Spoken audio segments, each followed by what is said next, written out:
1, 2, 3 başlayalım. Başladı. O başladı mı? O başladı.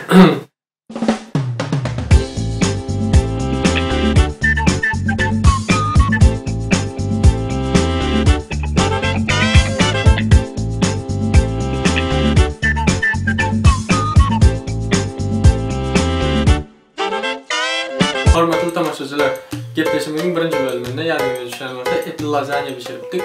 Bugünkü bölümünde bolsa İspan naharı bolan et tortilla pişirecek bo'lyapti bolsa. Näme üçin tortillani tayladyk? Sebebi soňky tesirlerimizde göre elyeter bolmaly, arzan bolmaly, hem elimiň aşaňda hemişe tapylan we günlük kullanýan zatlarymyz. Ulanjak zatlarymyz 1 kilo yakın kartoşka, 2 tane orta boyda soğan, 5 tane yumurta ve yarım stakan süt. Tortillanı pişirmeye başlamak için ilk bilen yağımızı kızdırıyoruz. Yağımızı kızdıryan sonra kartoşkalarımızı doğrap başlayalım. Doğrap olanımızdan sonra yağ atıp yağda ayrı kovuyoruz kartoşkalarımızı. Son soğanları doğrap başlayalım kartoşkalardan sonra. Soğanı ayrı bir sacın içinde ne diyeceğiz? O kesecik vatta pişiriyoruz. Hatta neme olması için, suyu tamam alması için. Duz burç işler koşmamız yok ikisine de. En son bölümünde olsa hemesini bile qarıyoruz. Yumurtkanı ayrı kabın içinde çalıyoruz. O karıştırıp alacağız ve suyu da üstüne koşuyoruz. Ve en son hemesini bile qarıp ne diyeceğiz? Ne daha başlayalım. Kartoşkamız neyse uluvası şonça qovu. Birbirinden tepleşmesi için birinci şeyle bir katlanacak, kartoşka oynamamız için bir tarafı yani şeyle ve onu uluvar dışarı doğrap başlayalım.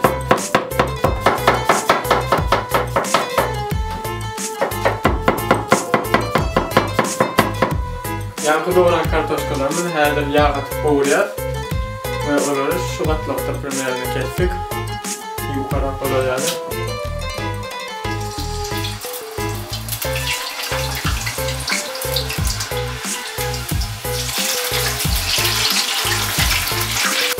Kartoşkalarımızı pişip dururken sonra vaxtda soğanlarımızı doğrayıp vaxt tutmamak için.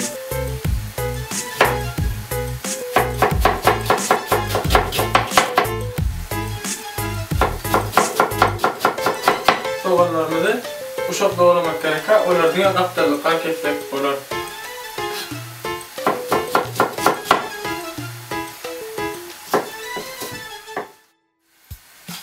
Pişip duran kartoşkalarımızı yuvaş-yuvaştan çıkarıyoruz.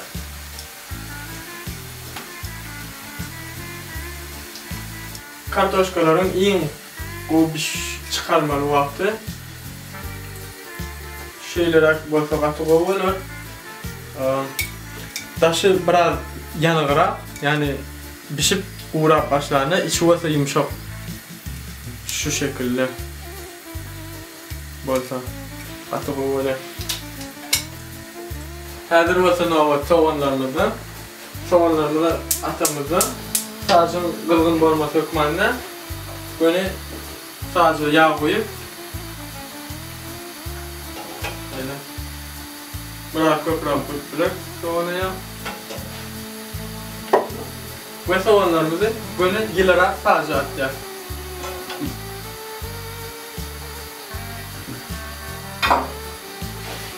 Soğanları yança birazcık aşağının odularak koyuyor ve kapağını yakıp tortillanın esasıdır soğanların kesecik ortada pişip ve suyucu olması. Kartoşkamız hem soğanımız pişiyanca inikine ot yumurta ile suyucumuzla. Yumurtkamızı böyle oladın içine, cancaladın içine çakar.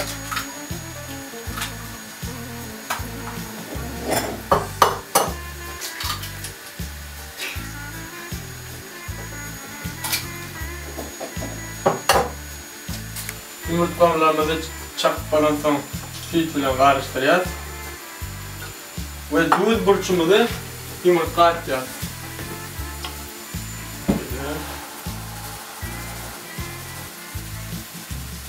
kartoshka bilan yumurta duvni ko'palansam, biraz duvni ko'proq atacağız yumurta.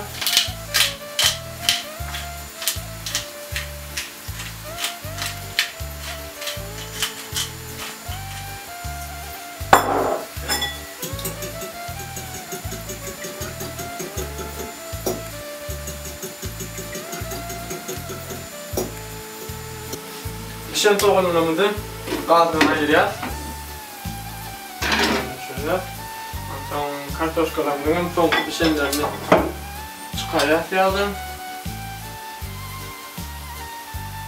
Arasında yuka doğralıp katırap pişen kartoshkalar var.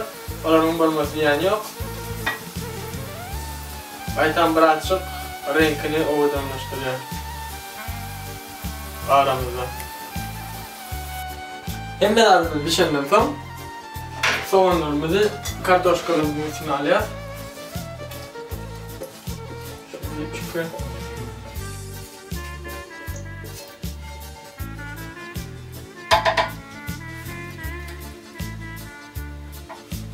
Bunları ayıralım.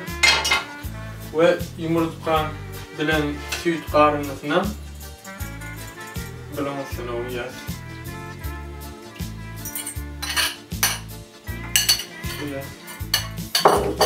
Ve hemmisini bir butuyun içinde gayra, camın içinde ortalar.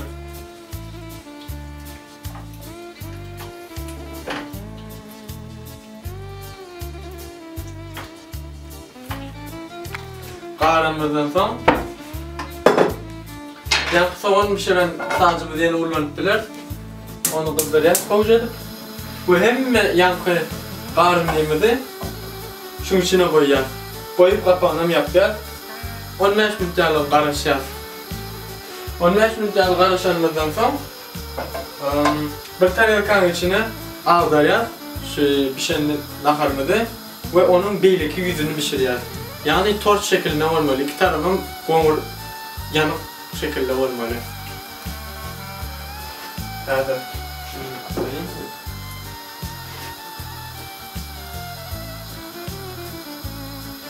Ya sadece tuttu.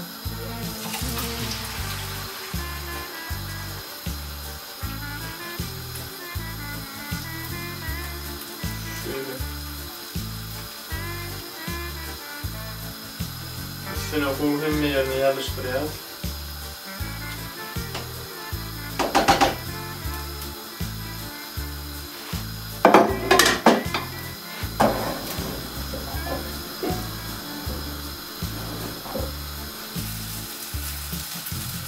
Karıştırıp hazır olsa sadece bunun kapağını yapıp aşağıdan tehlikeli edildi. O da orta güçte koydular. Sebebi aşağının biraz yanmanlıkla kapağını yapıp 15 minut karışacağız. 15 minut geçenden sonra hazır olsa tortillamızın beyleki yüzünü pişireceğiz. Beyleki yüzünü pişirmek için bir tarelka alıp yüzüne koyacağız. Ve böyle yüzüne vuracağız.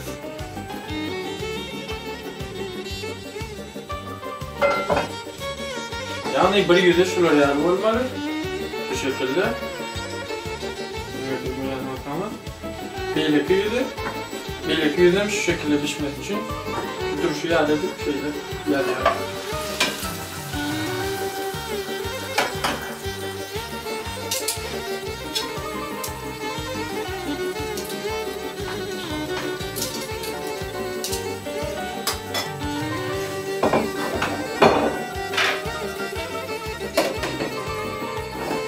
Ve dash 1 minute daha karıştırıyoruz.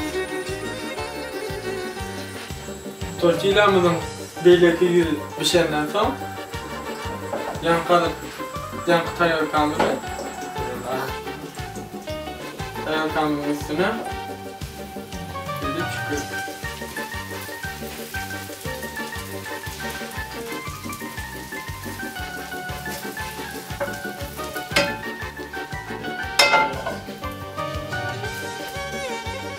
Görüşümü geldi. Tortillamızı tayar. İşlerine de açık olsun.